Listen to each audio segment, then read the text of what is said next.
Hello everyone and welcome to Unacademy. मेरा नाम है शिवांगी गौतम और आज की इस इम्पॉर्टेंट क्लास में हम डिस्कस करेंगे about a very important announcement जो कि पराक्रम दिवस के दिन किया गया था। हिंदुस्तान के 21 जो सबसे बड़े अननेम्ड आइलैंड्स हैं अंडमान और निकोबार के, उनको परमवीर चक्र अवॉर्डीज के नाम पर रखा जाएगा।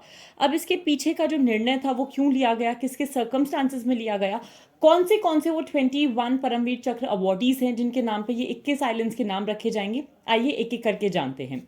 सबसे इंपॉर्टेंट पार्ट ये कि ये पर्टिकुलर एजेंडा न्यूज में क्यों था, किस कारणवश से ये न्यूज में था। क्योंकि जो नेताजी सुभाष चंद्र बोस की बर्थ एनिवर्सरी थी, जिसको हम पराक्रम दिवस की तरह सेलिब्रेट करते हैं हर साल, ये पड़ती है 23 जनवरी को। शुरुआत इसकी हुई थी 23 जनवरी 2021 से, जहां पे प्राइम मिनिस्टर श्री नरेंद्र मोदी जी ने 21 मेजर अनआइडेंटिफाइड जो आइलैंड्स हैं अंडमान और निकोबार के, इन सारे के सारे द्वीपों के 21 परमवीर चक्र जो विनर्स हैं उनके नाम पे रखने का फैसला लिया।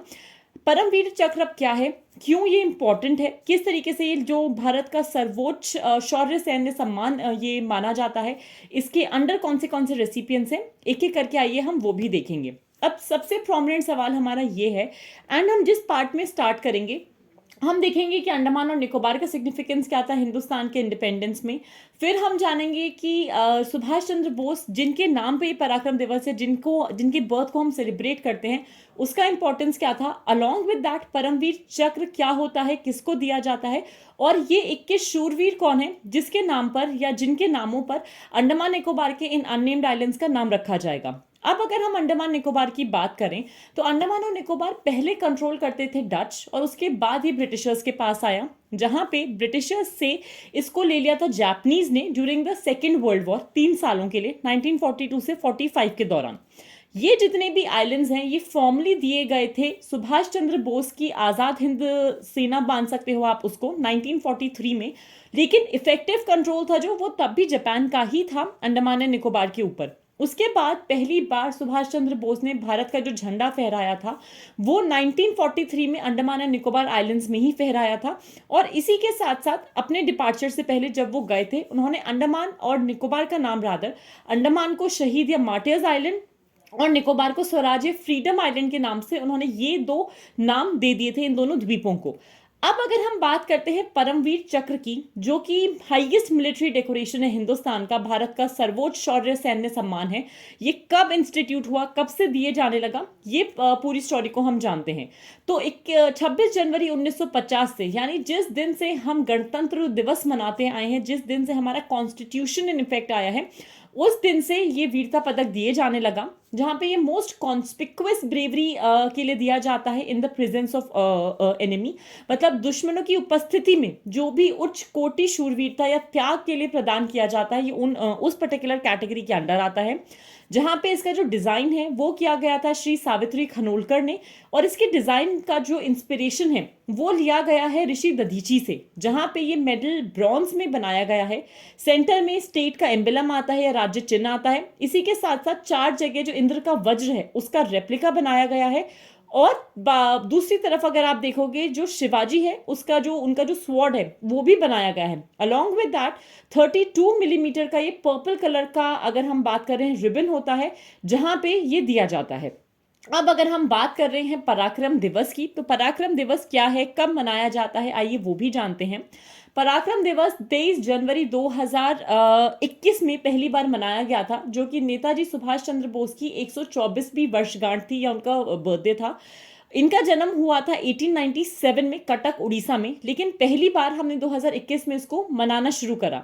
अब क्यों मनाना शुरू करा, उसके लिए हमको थोड़ा सा नेताजी सुभाष चंद्र बोस की लाइफ के बारे में जानना बहुत जरूरी है। तो नेताजी से रिलेटेड लाइफ के बारे में ना हम हिस्ट्री में हमेशा पढ़ते रहते हैं, बट हम एक शॉर्ट में अगर पूरा का पूरा डिस्कशन करें तो हम आज ये जानेंगे उनके कौन से इंपॉर्टेंट लाइफ इवेंट्स ऐसे थे जो हम हाईलाइट कर सकते हैं यहाँ पर। पहले जैसे उन्होंने न्यूज़पेपर स्टार्ट करा स्वराज 1927 में, जब उनको रिलीज किया गया प्रिजन से, वो जनरल सेक्रेटरी बने कांग्रेस पार्टी के, और उन्होंने जवाहरलाल नेहरू के साथ बहुत ही क्लोजली काम करा हिंदुस्तान की आज़ादी के लिए। उनको प्रेसिडेंट इलेक्ट किया गया हरिपुरा सेशन में इंडियन नेशनल कांग्रेस के 1938 में। फिर से उनको इलेक्ट किया गया था प्रेसिडेंट 1939 में भी, लेकिन 1939 में उन्होंने जाने दिया। इन द ईयर 1939 अगेन अगर हम बात करें, अगर हम कभी भी 1939 की बात करते तो उस पर्टिकुलर दौरान वहाँ पे उन्होंने बोला कि नहीं, मैं अब यहाँ पे नहीं रहूँगा। कुछ डिफरेंसेस आ गए थे, ये डिफरेंसेस हम डिटेल में हिस्ट्री में पढ़ चुके हैं। फॉरवर्ड ब्लॉक की उन्होंने स्थापना करी जब उन्होंने इंडियन नेशनल कांग्रेस छोड़ी, तो फॉरवर्ड ब्लॉक बना 1939 में। नेताजी सुभाष चंद्र बोस ने प्रोक्लेम करा कि हम प्रोविजनल गवर्नमेंट बनाएंगे आज़ाद हिंद की सिंगापुर में, या इंडिपेंडेंट इंडिया की सिंगापुर में। और 1944 में 3 यूनिट्स थे आज़ाद हिंद फौज के, जिन्होंने north east part of India पे अटैक करा, जहां पे उन्होंने अंग्रेजों को वहां से बाहर निकालने की पूरी कोशिश करी थी। तो ये एक छोटा सा समरी हो गया नेताजी के उन आप बोल सकते हो उन पराक्रमों का, उन सारे के सारे इंपॉर्टेंट एवेन्यूज का, जिसकी वजह से हम आज तक उनको मानते हैं, उनको सेलिब्रेट करते हैं। अब ये कौन से 21 आइलैंड्स हैं, कौन से ये शूरवीर हैं, आइए एक एक करके ये देखते हैं।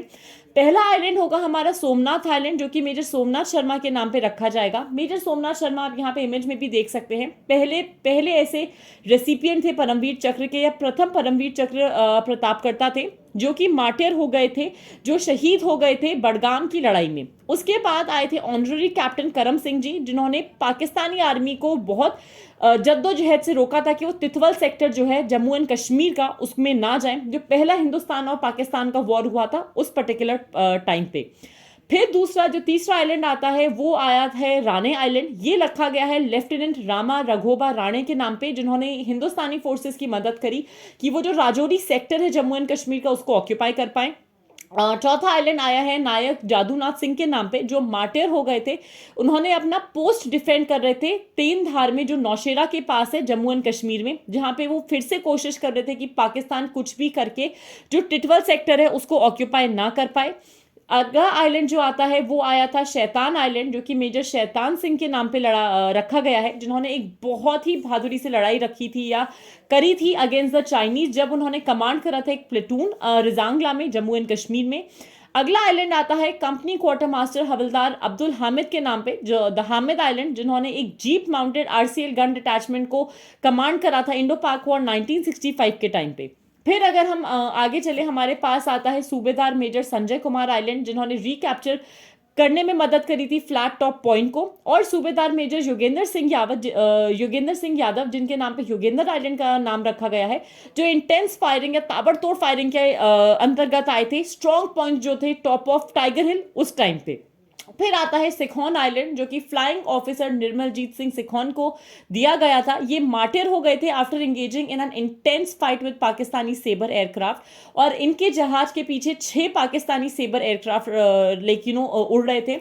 अगर हम बात करें सिखोन आइलैंड की और फ्लाइंग ऑफिसर निर्मलजीत सिंह सिखोन की, ये इकलौते एयरफोर्स के ऑफिसर हैं जिनको परमवीर चक्र से नवाजा गया है। अभी तक आप जितने भी 20 के 20 देखेंगे ना, बाकी के सारे आर्मी को बिलोंग करते हैं, ये इकलौते इंडियन एयरफोर्स को बिलोंग करते हैं।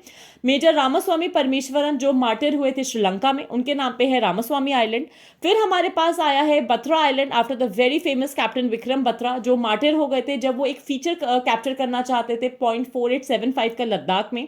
नायब सूबेदार बाना सिंह, जिनके नाम पे बाना आइलैंड रखा गया है, जिन्होंने अपनी स्वेच्छा से क्लियर करवाया था कैद पोस्ट सियाचिन ग्लेशियर में। पांडे आइलैंड जो रखा गया है लेफ्टिनेंट मनोज पांडे के नाम पे, जो कि मार्टियर हुए थे कारगिल वॉर में। मेजर होशियार सिंह जी, जिनके नाम पे होशियार आइलैंड रखा गया है, जो कि fierce hand to hand fight में रहे थे for a very long time, जब उनको एनिमी लोकेलिटी में कैप्चर कर दिया गया था जरपाल में 1971, जो इंडो पाक वॉर हुआ था। खेतरपाल आइलैंड जो है वो रखा गया है सेकंड लेफ्टिनेंट अरुण खेतरपाल के नाम पे, जो मार्टियर हो गए थे टैंक बैटल में, जिन्होंने सिंगल हैंडेडली अकेले ही 4 दुश्मनी टैंक्स को हटाया था। फिर आता है हमारा तारापुर आइलैंड, जो कि रखा गया है लेफ्टिनेंट कर्नल अर्देशिर बुर्जोदी तारापुर के नाम पे। एंड लेफ्टिनेंट कर्नल अर्देशिर बुजोर्जी की अगर हम बात करें, इन्होंने अपने रेजिमेंट का नेतृत्व किया था सियालकोट सेक्टर में, जहां पे इन्होंने 60 से ज्यादा पाकिस्तानी टैंक्स को कैप्चर करा अक्रॉस बाजिरवली, जसोरन और बुटूर डोगरंडी वाले एरिया में।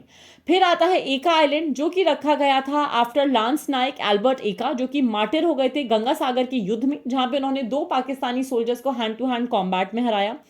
फिर आता है हमारे पास धान सिंह आइलैंड, जो कि लेफ्टिनेंट कर्नल धान सिंह के नाम पे रखा गया है। जिन्होंने कमांडर करा था एक फॉरवर्ड पोस्ट लद्दाख में इंडो चाइना या जो सीनो इंडिया वॉर हुआ था 1962 का, उसमें। फिर आता है हमारे पास सूबेदार जोगिंदर सिंह आइलैंड, जो कि मार्टिर हो गए थे while defending the post in Bumla, Arunachal Pradesh, against the Chinese military.